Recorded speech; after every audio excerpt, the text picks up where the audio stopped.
قرآن ایک تحفہ اللہ سبحانہ تعالیٰ کی جانب سے ہے۔ الحمدللہ رب العالمین، الصلاۃ والسلام علیک یا رسول اللہ صلی اللہ علیہ وسلم۔ اعوذ باللہ من الشیطان الرجیم، بسم اللہ الرحمن الرحیم۔ وقالت الیہود لیست النصارى علی شیء وقالت النصارى لیست الیہود علی شیء وهم یتلون الکتاب کذالک قال الذین لا یعلمون مثل قولہم فاللہ یحکم بینہم یوم القیامۃ فیما کانوا فیہ یختلفون ومن اظلم ممن منع مساجد اللہ ان یذکر فیہا اسمہ وسعی فی خرابہا اولئک ما کان لہم ان یدخلوہا الا خائفین لہ فی الدنیا خزی ولہم فی الآخرۃ عذاب عظیم۔ وللہ مشرق والمغرب فأینما تولوا فثم وجہ اللہ ان اللہ وسیع علیم۔ رب اشرح لی صدری ویسر لی امری واحلل عقدۃ من لسانی یفقہوا قولی۔ السلام علیکم ورحمۃ اللہ وبرکاتہ۔ سورہ بقرہ چیپٹر نمبر 2 ورس نمبر 113 114 115 113 114 115۔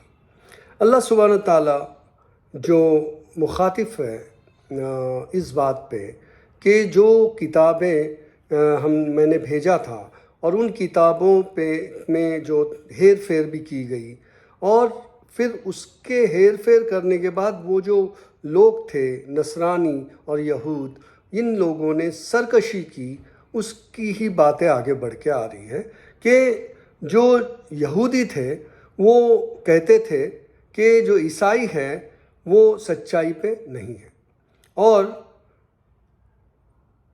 عیسائی کہتے تھے کہ جو یہودی ہے وہ سچائی پہ نہیں ہے، جبکہ وہ دونوں اللہ کی کتابیں پڑھتے ہیں۔ اور مشرک لوگ کہتے ہیں، مشرک لوگ جو ہے وہ سیم باتیں کرتے ہیں، مگر اللہ سبحانہ تعالیٰ جو ہے ان دونوں کے بیچ میں جو بھی باتیں ہیں اس کو اللہ سبحانہ تعالیٰ آخرت کے دن اس کو جو ہے اس تعلق سے بتائیں گے کہ کیا اصل بات ہے۔ اور جو لوگ ناکارے ہیں، صحیح نہیں ہیں اور عدل والے نہیں ہیں، وہ ایسے لوگوں کو پریونٹ کرتے ہیں کہ آپ جا کے مسجدوں میں اللہ کا نام نہ لو، اور وہ اسی کوشش میں اور اسی کشمکش میں ہے کہ وہ اللہ سبحانہ تعالیٰ کے طرف نہ جائے اور وہ ان کی بربادی کرے۔ یہی چیز میں وہ اپنے آپ کو ڈھال کے رکھے ہوئے ہیں، اور ایسے لوگوں کے لیے جو ہے وہ اس دنیا میں بہت ہی یہ رسوائی ہے، اور آخرت میں ایسے لوگوں کو بہت بڑا عذاب اور ان کو جو ہے وہ پنشمنٹ ہے۔ اور اللہ سبحانہ تعالیٰ کی جو وسعت ہے وہ مشرق اور مغرب کی وسعت ہے، وہ تمام چیزیں مشرق اور مغرب کی سبھی اللہ کی ہے، اور جو بھی جہاں چاہے وہاں اپنا چہرہ کرے گا اللہ کو پائے گا، اور اللہ وسعت والے ہیں اور اللہ جاننے والے ہیں۔ یہ جو 3 آیتیں ہیں، اس 3 آیت میں ہمیں یہود اور نصارہ کی کانفلکٹ سمجھ میں آ رہی ہے کہ یہ دونوں کانفلکٹ کر رہے ہیں ایک دوسرے سے، اور اس میں مشرک جو ہے، جو نہ ادھر کے ہیں نہ ادھر کے ہیں، جو ایمان بالکل نہیں رکھتے ہیں، ایسے لوگ موقع اٹھاتے ہیں، فائدہ اٹھاتے ہیں۔ تو یہودی کا کہنا ہے کہ عیسائی جو ہے وہ اپنے راہ پہ نہیں ہے، اور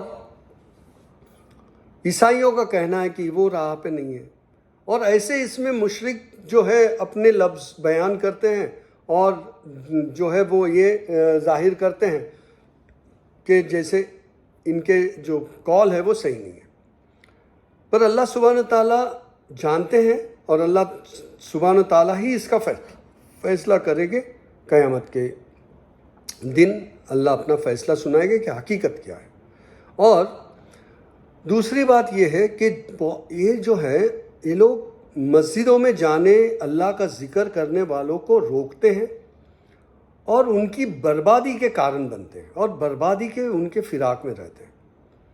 تو ایسے لوگ جو ہیں وہ ان کو دردناک عذاب ہوگا آخرت میں، اور ایسے لوگوں کی دنیا میں بھی رسوائی ہے۔ اور اللہ بتاتے ہیں کہ میں مغرب اور مشرق سبھی میرا ہے، میرے کو بلانگ کرتا ہے، تو آپ کہیں بھی اپنا چہرہ رکھو، آپ اللہ کو پاؤ گے۔ اور اللہ اتنی وسعت رکھتے ہیں، اور اللہ تعالیٰ سبھی چیز جانتے ہیں۔ اب یہاں پر ہمیں غور کرنا ہے کہ دیکھیے، اس دور کے زمانے میں جو دو گروہ جن کو کتابیں دی گئی، تیسرے جو مشرک تھے وہ ان کے فراق میں تھے کہ ان میں آپس میں نا اتفاقی ہو، اور یہ ایک دوسرے کو لعن طعن کرے، اور جو ہے وہ کتابوں پہ عمل نہیں کرے، اللہ کی طرف نہیں جائے۔ اس طرح کی ان کی جدوجہد چالو تھی۔ اب اس دور میں کیا چل رہا ہے؟ اس دور میں بھی یہی چل رہا ہے کہ مسلمانوں کے اختلاف کی باتوں کو زیادہ اچھالا جائے، اور مسلمانوں کو اختلاف کی باتوں میں ہی لپیٹ کے رکھ دیا جائے، اور ان کو آپس میں ہی لڑایا جائے، تاکہ جو ان کی بنیاد ہے، وہ بنیاد ہے ان کی قرآن اور حدیث، اللہ اور اللہ کے رسول، اطیع اللہ اور اطیع الرسول، اس بنیاد کو وہ ہلانے کی کوشش کر رہے ہیں۔ یہ مشرک آج بھی ہے، یہ مسلمانوں میں بھی اس طرح کے لوگ ہیں جو سمجھتے نہیں ہیں، اور اپنے آپ کو ہلاک کی کنڈیشن میں کر کے رکھے۔ یہ ٹھیک نہیں ہے۔ اس سے اسلام اللہ کا ہے، دین اللہ کا ہے، اللہ اس کی حفاظت کرے گے۔ پر اللہ نے جو آپ کو کمانڈز دیے ہیں، اور نبی صلی اللہ علیہ وسلم نے آپ کو ہر چیز بتائی ہے، اس سے تم بھٹک رہے ہو۔ کسی کی بات میں آنے کی ضرورت نہیں جب اللہ کا کلام ہے، کسی کی بات میں آنے کی ضرورت نہیں جب اللہ کے رسول کی پوری زندگی آپ کے سامنے نمونہ ہے۔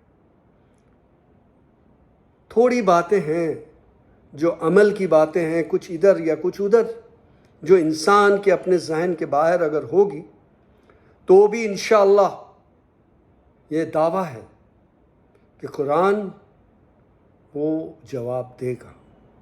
نبی صلی اللہ علیہ وسلم کی سیرت پڑھنے پہ جواب ملے گا، اور کوئی چیز آپ کو لگتی ہے تو آپ اس چیز کو نئے طریقے میں نہیں لائیں گے، اس چیز کو آپ ویسے ہی رکھو چلے گا، مگر نئی انوینشن نہیں کرو گے۔ آپ کو کوئی بات نہیں پڑتی ہے، نو پرابلم، اللہ رہنمائی کرتے ہیں، اور اللہ آپ کو جانتے ہیں۔ الجھنے کی ضرورت نہیں، بھٹکنے کی ضرورت نہیں۔ یہ بات امپورٹنٹ ہے، بیکاز اللہ سبحانہ تعالیٰ وسعت رکھتے ہیں، جانتے ہیں۔ اور کیا اللہ سبحانہ تعالیٰ آپ کو بنائے آپ کو نہیں جانیں گے، آپ کو نہیں پہچانیں گے، آپ کے حاجتوں کو نہیں جانیں گے؟ اور آخر میں آپ کو کیا چاہیے؟ آپ تو زندہ نہیں رہو گے، جاؤ گے اللہ کے پاس، تو اللہ سے جنت ملے گی نا آپ کو۔ صرف اس دائرے کار کو سمجھو اور اس میں رہو، اور کوئی سرکشی، کوئی چیز کرنے کی ضرورت نہیں ہے۔ نئی چیزیں یہ کرنے سے مجھے یہ فائدہ ہوگا، کچھ نہیں۔ فائدہ صرف آپ کو اللہ اور رسول کے حکم ماننے پہ ہوگا۔ آپ اس پٹری سے ہٹ گئے، ختم۔ آنے والے جو بڑے بزرگ تھے صحابہ کرام وغیرہ کے ساتھ، ان سب کی زندگیوں میں آپ جھانکو گے، آپ وہ بڑے بزرگوں کو قرآن اور حدیث کے بہترین علم رکھنے والے اور عمل کرنے والے لوگ میں سے پاؤ گے۔ اب آپ ان لوگوں کو کہیں اور جگہ پہ لے جا کے بٹھاؤ گے، کوئی اور لیولز دو گے، تو ان کو بھی ٹھیک نہیں لگے گا، کیونکہ ان کو اللہ سبحانہ تعالیٰ نے ہی علم دیا، ان کو نبی صلی اللہ علیہ وسلم کی سیرت پہ سے ہی انہوں نے سیکھا ہے۔ تو ان کی جو سوچ ہے، ان کی جو سمجھ ہے، وہ دین پھیلانے اور اچھے عمل کرنے کی سوچ ہے۔ آپ ان کو تکلیف میں مت ڈالو، آپ ان کو تکلیف میں ڈالو گے اگر ان کو حاجت روا بناؤ گے۔ آپ تکلیف میں نہ ڈالو ان کو، وہ نیک بندے تھے، نیک بندے ہیں، اللہ ان کو بہتر اجر دے گے، پر آپ پکارو صرف اللہ سبحانہ و تعالیٰ کو۔ السلام علیکم ورحمۃ اللہ وبرکاتہ۔